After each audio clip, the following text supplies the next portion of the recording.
Fly me to the moon and let me play among the stars. Nah, apa sebenarnya kolesterol? Kolesterol itu masuk kategori lemak sebenarnya. Di tubuh kita itu di hati membentuk kolesterol. Dan itu sekitar 70%, sedangkan yang 30% dari makan. Ya, tingginya LDL itu dianggap sebagai faktor resiko primer untuk terjadinya penyakit yang berkaitan dengan pembuluh darah, stroke misalnya. Bagaimana cara yang efektif agar kita menurunkan kadar kolesterol? Assalamualaikum saudaraku, umat manusia sedunia, apa kabar? Semoga sehat selalu dan berbahagia. Pada kesempatan ini saya akan berbagi informasi tentang salah satu zat gizi, yaitu kolesterol. Ya, di benak kebanyakan kita ketika kita bicara kolesterol adalah hal yang menakutkan, ya, sehingga dia jadi nama penyakit lah ya, penyakit kolesterol katanya. Nah, apa sebenarnya kolesterol? Kolesterol itu masuk kategori lemak sebenarnya, ya, dia masuk kategori lemak, ya. Kolesterol itu ditemukan pada makanan hewani, ya, dan juga ikan. Tidak ditemukan kolesterol pada nabati, yang ada namanya phytosterol kalau nabati. Jadi kalau ada iklan minyak ini bebas kolesterol, ya benar, tapi pernyataan itu seperti dalam perangkap kebohongan publik. Orang pasti nggak ada kok dibilang bebas kolesterol, yang memang nggak ada kolesterol.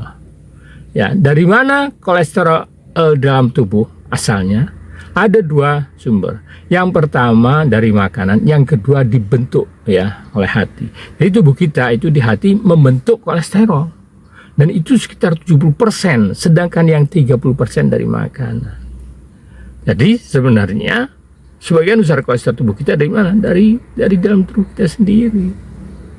Ya, gitu. Lalu apa gunanya kolesterol bagi tubuh kita? Banyak.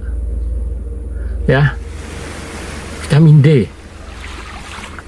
Oh, Anda suruh berjemur biar bentuk vitamin D.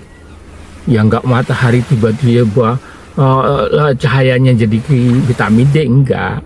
Jadi ada proses, ada bahan baku yang diproses oleh cahaya matahari itu menjadi kolesterol, dan bahan bakunya itu adalah menjadi vitamin D, dan bahan bakunya itu adalah kolesterol. Jadi enggak kena matahari terus kemudian ada vitamin D, enggak. Matahari cuma membantu memproses bahan baku yang dalam tubuh kita berubah ya menjadi vitamin D. Bahan bakunya apa? Kolesterol. Hormon seksual ya, seperti kalau estrogen itu bahan bakunya juga kolesterol.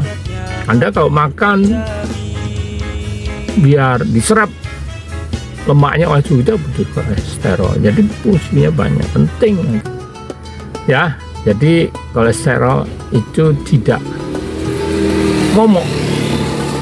Yang momok menakutkan itu kalau dia berlebihan. Lalu bagaimana kita mengukur kadar kolesterol yang ada dalam tubuh kita? Biasanya kalau kita cek lemak di lab, cek kolesterol, itu akan muncul nilai HDL atau high density lipoprotein, kemudian LDL, low density lipoprotein, dan trigliserida, dan total kolesterol. Kolesterol dalam tubuh itu digambarkan oleh tiga tadi, HDL, LDL, dan total kolesterol. LDL sebenarnya merupakan lipoprotein yang membawa kolesterol dari hati ya, dari makan kita yang dibentuk ya, yang dari dibentuk hati untuk dibawa ke seluruh tubuh, itu membutuhkan LDL untuk membagikannya. Jadi kalau LDL tinggi artinya ada LDL yang masuk dari makanan, LDL dari hati ya, dari makanan, dan mungkin juga dari hati yang tinggi yang harus diedarkan. Dan LDL ini biasanya disebut sebagai kolesterol jahat. Yang kedua adalah HDL. HDL itu gambaran lipoprotein yang membawa kolesterol berlebih ya, ada yang tubuh yang nggak kepake ke hati untuk dihancurkan. Jadi ini tukang bersih-bersih lah kolesterol dalam tubuh lah ya. HDL itu, sehingga HDL itu karena dia tukang bersih dianggap sebagai kolesterol baik. Dan yang ketiga tadi total kolesterol yang menggambarkan total kolesterol dalam darah kita. Ya, yang satu lagi trigliserida itu ya yang non kolesterol. Trigliserida itu makanan, minyak makan yang itu namanya trigliserida. Lemak-lemak di tubuh gajih itu juga dalam bentuk trigliserida, ya. Jadi oke. Nah, tadi saya sampaikan LDL disebut sebagai kolesterol yang bahaya. Dia akan meningkat kalau kita banyak konsumsi kolesterol, karena semakin banyak kolesterol yang harus diedarkan ke seluruh tubuh. Dia berbahaya kenapa? Karena nanti ya dia itu akan bisa rentan untuk dioksidasi. Ya, tingginya LDL itu dianggap sebagai faktor resiko primer untuk terjadinya penyakit yang berkaitan dengan pembuluh darah, stroke misalnya.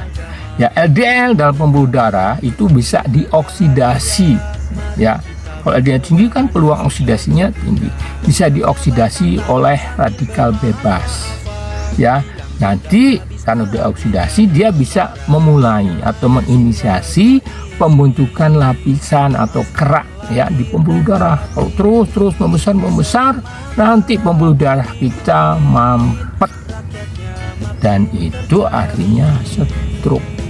Ya, itu artinya stroke. Jadi bahaya LDL karena dia bisa menjadi inisiasi, menjadi pemula, ya, penyebab terjadinya proses pembentukan sumbatan di pembuluh darah, sehingga dia dianggap sebagai LDL. Nah, tadi sebaiknya HDL dia justru membawa kolesterol dari seluruh tubuh ke hati untuk dihancurkan. Bagaimana mau sudah hancurkan, nanti di mana? Dibuang dalam bentuk bile acid, namanya orang sering menyebutnya sebagai garam empedu. Jadi nanti keluarkan lewat empedu, kantong empedu ke dalam sistem pencernaan. Untuk apa? Untuk emulsifier, fungsinya kayak sabun loh. Jadi kalau kita makan vitamin A, D, E, K, atau kita makan lemak, makan kolesterol, kalau nggak ada emulsifier itu nggak bisa diserap tubuh. Ya, jadi penting kan kolesterol.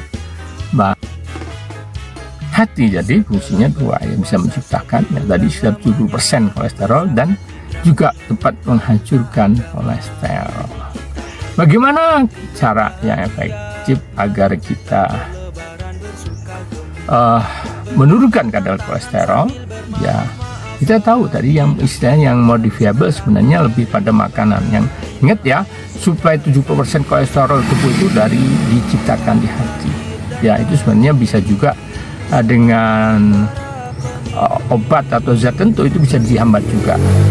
Tapi yang orang sering lakukan adalah mencegah atau mengurangi masuknya kolesterol dari makanan.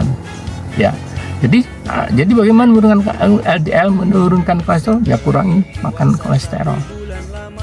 Ya, tadi apa sumber kolesterol? Tadi yang bilang tadi, ya, hewani, daging hewani, ikan-ikan tertentu, ya, udang, cumi-cumi, ya, telur itu tinggi sekali kolesterolnya.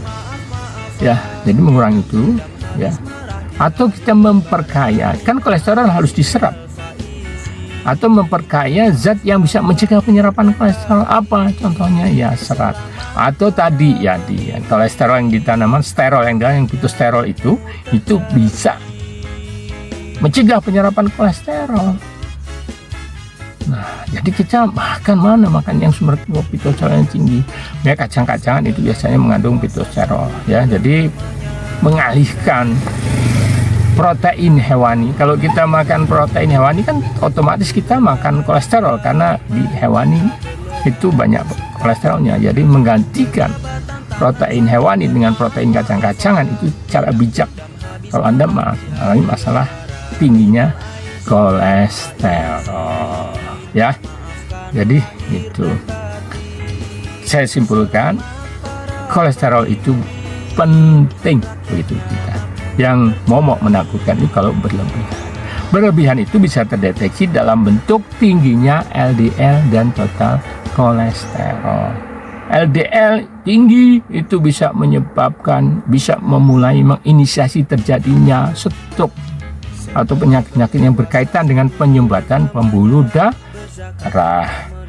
Cara terbaik untuk mengurangi LDL kolesterol tubuh adalah dengan mengurangi asupan atau makanan yang mengandung kolesterol tinggi atau mencegah penyerapannya. Bagaimana mengkonsumsi? Caranya mencegahnya dengan cara mengkonsumsi makanan yang mengandung serat, karena serat bisa mencegah penyerapan kolesterol, juga mengandung pitosterol tinggi, yaitu kacang-kacangan.